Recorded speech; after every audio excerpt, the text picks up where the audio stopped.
It's a bit quiet around here today, isn't it? I don't know where everybody is. Yeah, I was walking down just around the hallway. I was looking for Mr. Pickering. I couldn't see him anywhere. Maybe he's back on the... Yeah, I don't know. I mean, like, sometimes it's a little bit quiet, but if I'm being completely honest, I've not seen a single other human being other than you. No, you're the only person that I've seen today. I've had no kids, no classes come into my... I've not seen a kid. And I haven't said anything about that because I was kind of glad about it. I was watching YouTube videos. Yeah, I've been watching YouTube videos too. And I thought for a minute that it was a hot... What?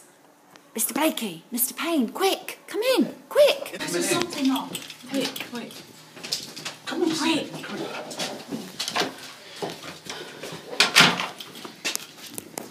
What's happening? What's going on? What's wrong with everybody? I don't know. But there's no one around. But look. We've been hearing some noises. Oh my God. What's that? Who beat you? Well, I think it might have been Miss Desire. What's your big on the odds? Where is she? Has anybody seen her? No, I haven't seen her. Well, we were just saying we hadn't seen anybody for a long time. They've been out there. We meant to have like 3 lessons today and no classes have turned up, haven't you? No one's shown up at all. No one came to my year 7 class. No. There's something not right. Has there been a bing bong? No, there's been no big one. It just sounds like the Black Death to me, when people were dying and whole communities were being destroyed. Well, you know, the view and the vehicles and the Please stop. Come on, this is serious. Listen, I know it's a disaster, but come on. It sounds like that. Okay. Here, we could be here for more than a day, a couple of days, a week. How do we know that we can even get out? Have we got things that we need to survive and stay here for an unknown amount of time? Are we ready? Are we able to survive a disaster? To have a disaster action plan, something that had that kind of thing. Wow, if you were in an earthquake, if you were in a volcanic eruption, you'd have to have an earthquake disaster plan. We don't practice things like we have a fire drill. That's all we do here, though. Can we eat anything in here? Getting yourself and your family prepared in case of an emergency takes less time and effort than you may think. But if a disaster hits your community, having a plan for what to do and stocking up on some basic supplies can make all the difference in how safely and comfortably you make it through the crisis. In case of a major emergency, if you call 911, we may not be able to come out as quickly as you'd like us because we're going to be overwhelmed. We're going to have so many different situations at hand. So if you are prepared at home and you have a plan, then you'll be able to cope with it until help arrives.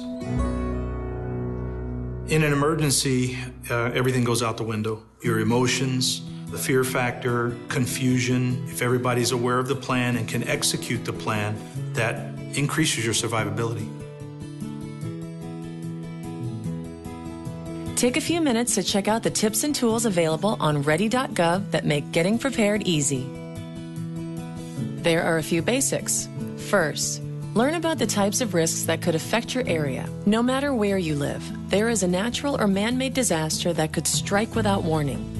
Knowing what to do before, during, and after these types of events ahead of time will help you make an effective plan. Then take a moment to sit with your family and decide how you will get in contact with each other, where you will go, and what you will do in the event of an emergency. Having a plan that everyone in the family is aware of can be very helpful in those situations where the family members are not in the same place. You can use the Family Emergency Plan available on ready.gov to organize family information and help you develop a plan that works for you. Identify someone locally and someone out of state who will be your contact person in case of an emergency. And learn how to send updates via text messaging to your friends and family. One of the things that we've noticed in the past during major emergencies, both the regular phone lines as well as the cell phone lines were overwhelmed. But people were still able to text message vital pieces of information in terms of location, nature of problem, or just to text to say all is well. Once you've established your plan, print out a list available on ready.gov and start to put together an emergency kit.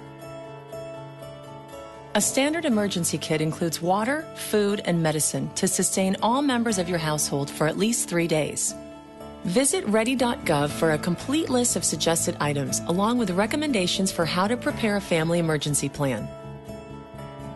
Even if you just add a few items at a time, very quickly you will have a great kit that will ensure you and your family are prepared for an emergency. Also, be sure to keep a copy of the emergency plan together with copies of important documents like birth certificates, insurance policies, and financial forms in your emergency supply kit. And don't forget to maintain your kit and plan throughout the year, replacing items prior to their expiration and keeping contact information current.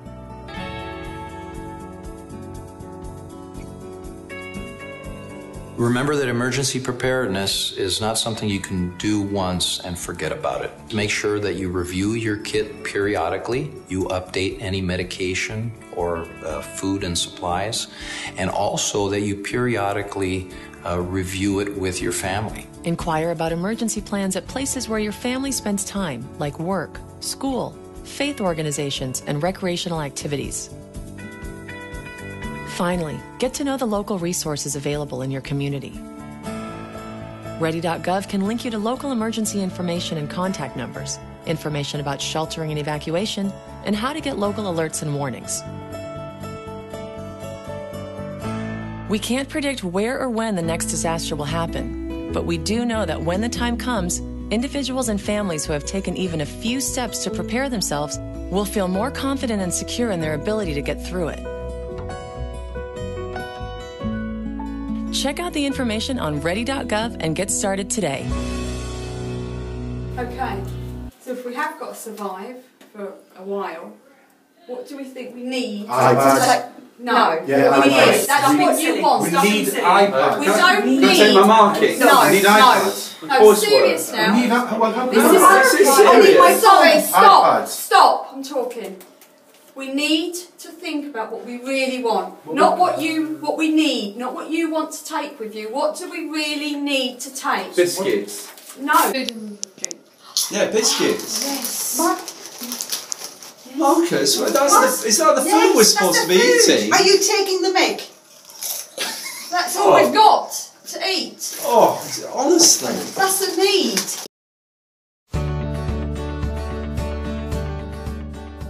When it comes to spending money, you may find yourself buying things that you don't really need, but rather things that you want.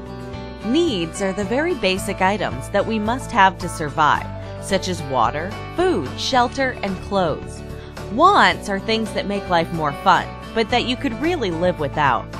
For example, a video game or an MP3 player.